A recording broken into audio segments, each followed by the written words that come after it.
The week after our dinner felt suspiciously perfect, the kind of perfect that makes you worry you're in the first 15 minutes of a horror movie. Daniel and I saw each other a couple more times. Short walks, coffee to go, the occasional exchange of ridiculous memes.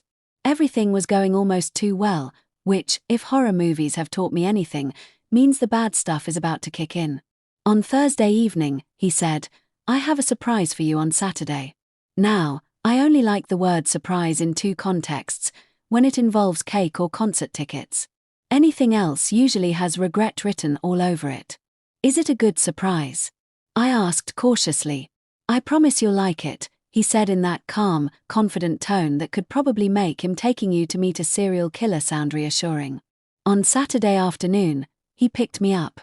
I expected a park, maybe a museum, or a cute vintage shop. But no. He drove out of the city. Far out of the city. And the farther we went, the fewer cars, people, and general signs of civilization there were.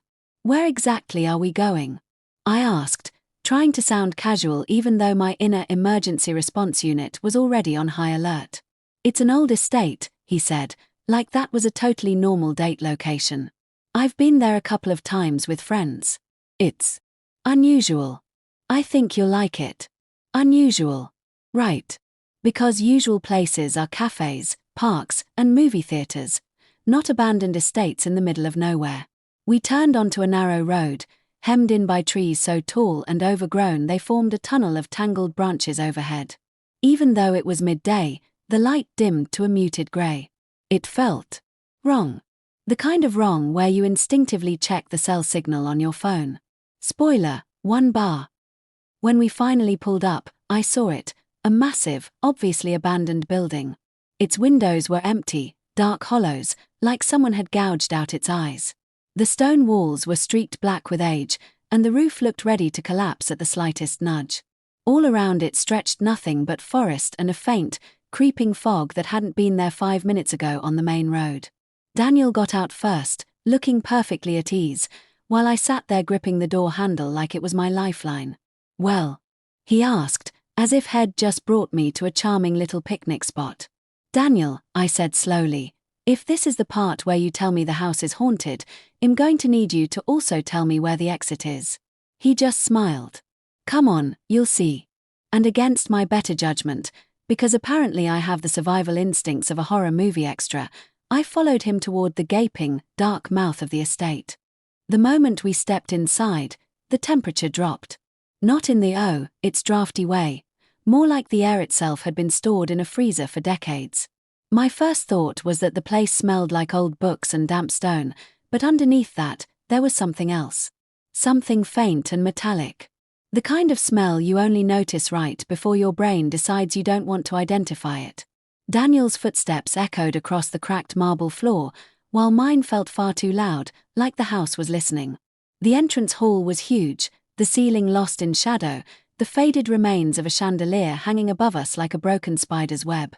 My eyes kept catching on shapes that turned out to be nothing more than dusty furniture draped in white sheets, but the sheets bulged in strange places, as if something underneath them was still shifting. "Cozy," I muttered. Daniel glanced back, grinning. "You'll like the library." He led me down a hallway lined with portraits, massive oil paintings of unsmiling men and women whose eyes seemed to follow us. The deeper we went, the heavier the air felt, like we were walking underwater. I told myself it was just the dust, but every few steps, I caught a whisper of movement behind us. Not footsteps exactly, more like the faint scrape of something dragging across the floor. The library was indeed enormous, with towering shelves that reached the ceiling. Most of the books looked untouched for decades, their spines warped and flaking. In the center of the room stood a massive wooden table, its surface scratched and stained in ways I didn't want to think about. "This place is incredible," Daniel said, running his fingers along a shelf. "It's like stepping back in time." "Yeah," I said, forcing a smile. "Assuming the time you're stepping back to ends in and then they were never seen again." That's when I saw it, in the far corner, behind a partially collapsed bookshelf, a door. Small, barely taller than I was, with iron hinges and no handle. It didn't match the rest of the room. Daniel noticed my gaze. "That's locked," he said quickly. always has been. Probably just storage. He turned away, but not before I saw the way his jaw tightened. We stayed another hour, wandering through the rooms, the dining hall with a table long enough for 30 people, the ballroom where the floor creaked ominously under our feet, a narrow stairwell that led to a second floor choked with dust and cobwebs. The whole time, I felt it. That low, prickling awareness at the back of my neck. The certainty that we weren't alone. As we were leaving, I glanced back at the house one last time. In one of the top floor windows, a window we hadn't been anywhere near, something moved. Just a flicker, a shift in the shadows. But it was enough to make my stomach twist.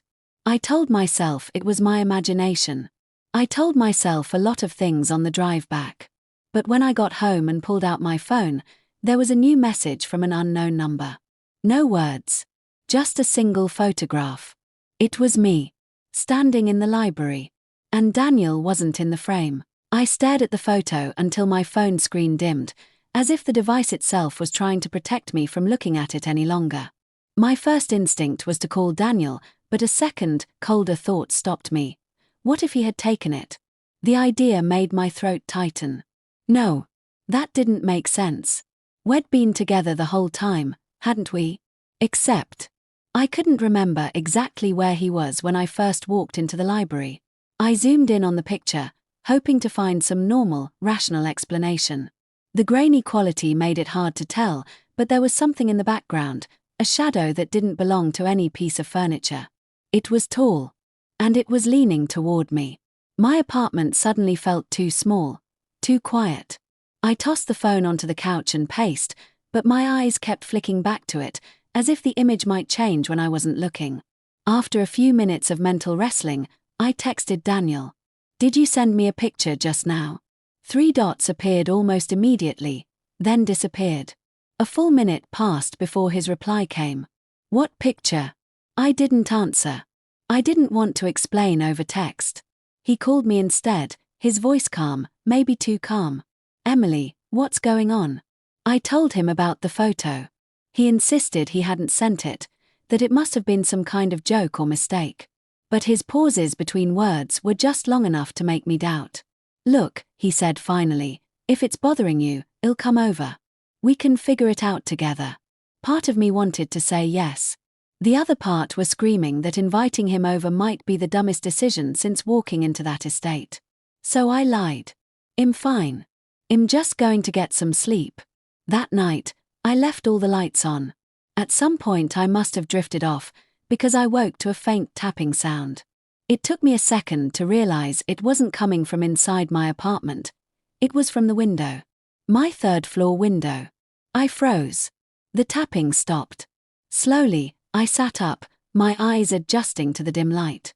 That's when I saw it, pressed against the glass, just for a second, was a pale shape. Not a full face, just part of it. An eye. Watching me. By the time I found the courage to move, it was gone. But in the morning, when I dared to look, there was a smear on the outside of the glass. Not dirt. Not dust. Something darker. And right in the center of it, clear as day, was a single, perfect fingerprint.